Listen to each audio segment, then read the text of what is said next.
What's driving everyday prices through the roof? And is reshoring to blame? You're about to find out how moving factories back home is making stuff more expensive, which products are hit hardest, and how shoppers are reacting. We'll break it all down with real examples and clear insights so you can actually make sense of what's going on and walk away smarter than most. Let's get into the heart of this shift. We've heard the term shown around a lot lately, reshoring. But what exactly does it mean, and why is it making headlines now more than ever? Reshoring, sometimes called onshoring or backshoring, is the act of bringing production and manufacturing back to a company's home country. It's the opposite of offshoring, where companies chase lower costs abroad. So why move back? Simple. Reshoring isn't just about business. It's about boosting local economies, creating jobs, and regaining some control over supply chains that once felt untouchable. Now let's talk about why this is happening. One big driver? Government policies. Countries like the US are slapping tariffs on imports to protect local industries. This makes foreign products pricier and domestic production more appealing. Another reason? The pandemic. COVID-19 exposed how fragile global supply chains really are. From empty shelves to shipping delays, it was a wake-up call. There's also the ongoing trade war, mainly between the US and China. With rising tariffs and unpredictable negotiations, companies are hedging their bets and moving home. And let's not forget national security. Relying on other nations for crucial goods like medicine or chips, it's a risk many aren't willing to take anymore. So, is reshoring the future of global manufacturing? Now that we understand why companies are moving production back home, let's rewind a bit. How did things get so cheap in the first place? It all started with globalization. Over the past few decades, the world became more connected and production moved to countries where labor was cheaper, policies were friendlier, and factories were plentiful. China quickly became the go-to destination thanks to its large workforce, established infrastructure, and tax perks. Western companies couldn't resist. Why pay more when the same item could be made for less halfway around the world? What sealed the deal were global trade agreements and lower tariffs. These made it easier and more cost-effective to produce overseas and ship products back home. And the result?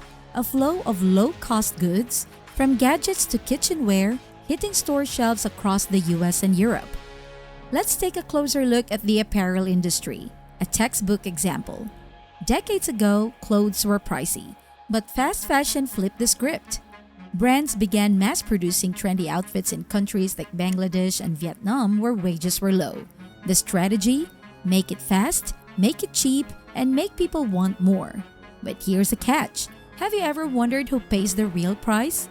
Environmental concerns, poor labor conditions, and waste are all part of the story too. Now that we've explored how products got so cheap, let's talk about what happens when a country tries to bring manufacturing back, with a price tag most shoppers never see coming. Back in 2018, the US government put hefty tariffs on imported washing machines, starting at 20% and shooting up to 50% for large volumes. The goal? To protect American manufacturers and encourage local production. Sounds good on paper, right? But here's a twist. Right after that, prices for washing machines jumped by 12%. And oddly enough, dryers, which weren't even taxed, also saw a similar spike. Why? Because most people buy them as a pair. A deeper dive showed that this single move ended up costing American households around $1.5 billion more. Sure, about 1,800 manufacturing jobs were created, but each one effectively cost over $800,000. That's not exactly a bargain. This leads to a bigger issue: inflation. Tariffs act like hidden taxes. Companies get hit with extra costs and pass those straight to the consumer. A Boston Fed report warned that new tariffs could bump inflation up by as much as 2.2 percentage points. And with over 60% of businesses admitting they'd raise prices, the pressure is real. So the question is, are these higher prices worth the jobs they create? As we continue looking at the real-life effects of reshoring, it's time to zoom in on the industries feeling the biggest impact. Which sectors are really paying the price and passing that cost to us? Let's start with apparel and textiles. When companies move clothing production back to the US, prices rise almost immediately. Why? Because American wages are much higher than in places like Vietnam or Bangladesh. On top of that, the US supply chain for fabrics and materials has thinned out after decades of offshoring. So now, finding the materials locally costs more. And it doesn't stop there. There's also a lack of skilled workers. Some companies are investing in training and workforce rebuilding. That takes time and money. Next, the electronics industry. This sector is facing a double whammy. On one hand, the core components, semiconductors, PCBs, are mostly made in Asia. Rebuilding that infrastructure in the US is no small task.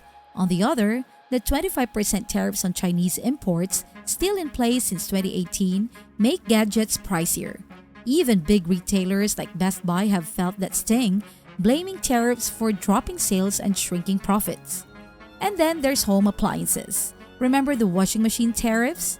They added up to $1.5 billion in consumer costs. Companies like Samsung and LG are now reconsidering where to produce.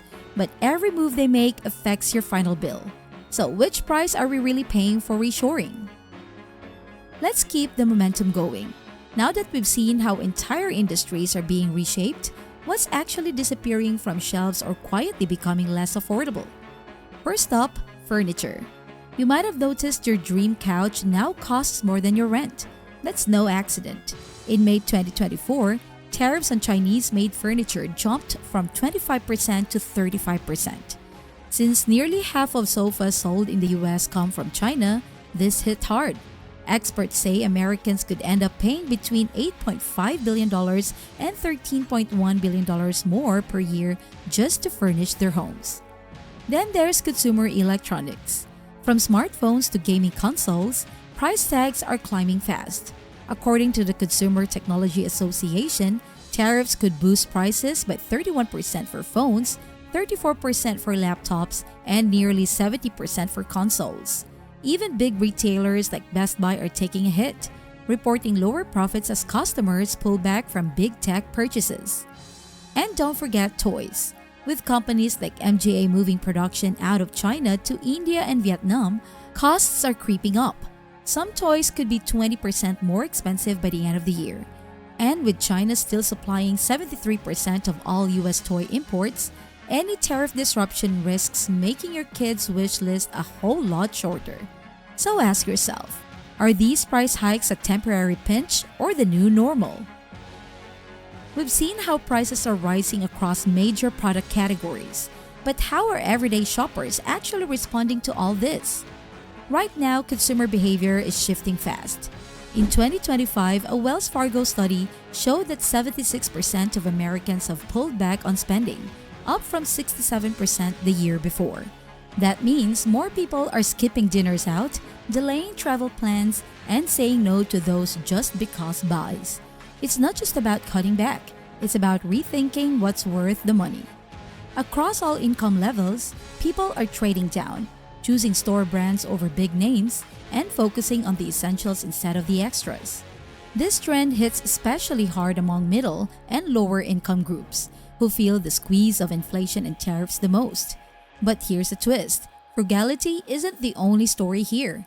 There's also a second-hand surge. Platforms like OfferUp and ThreadUp are booming as more people hunt for pre-owned goods like AirPods, baby gear, and even washing machines. It's not just about saving money anymore.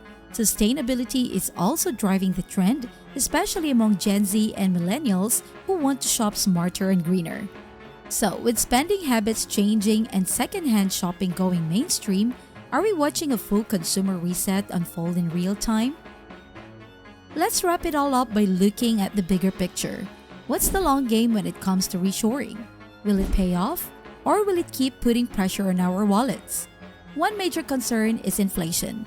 When companies move production back home, they take on higher wages, stricter regulations, and more expensive operations. Those extra costs don't disappear. They get passed on to us. Take semiconductors, for example. Making them in the US costs about 44% more than in Taiwan. Even though chips are just one part of the puzzle, the ripple effect across electronics, cars, and appliances can be huge. And if those costs keep piling up without productivity gains to balance them out, we're looking at long-term price hikes, what economists call structural inflation. But here's the flip side. Reshoring does have upsides. It can create new jobs and bring fresh energy to local economies. Just look at Intel's semiconductor plant in Ohio. It's expected to generate around 3,000 jobs.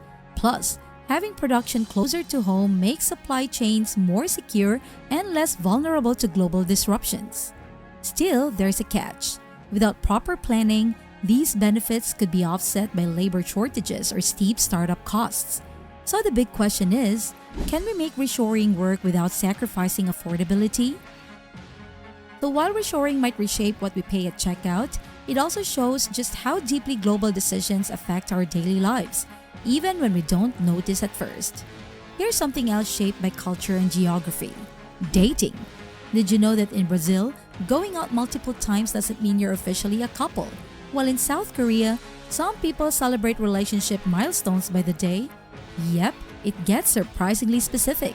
If you thought inflation was complicated, wait until you see how romance works across continents.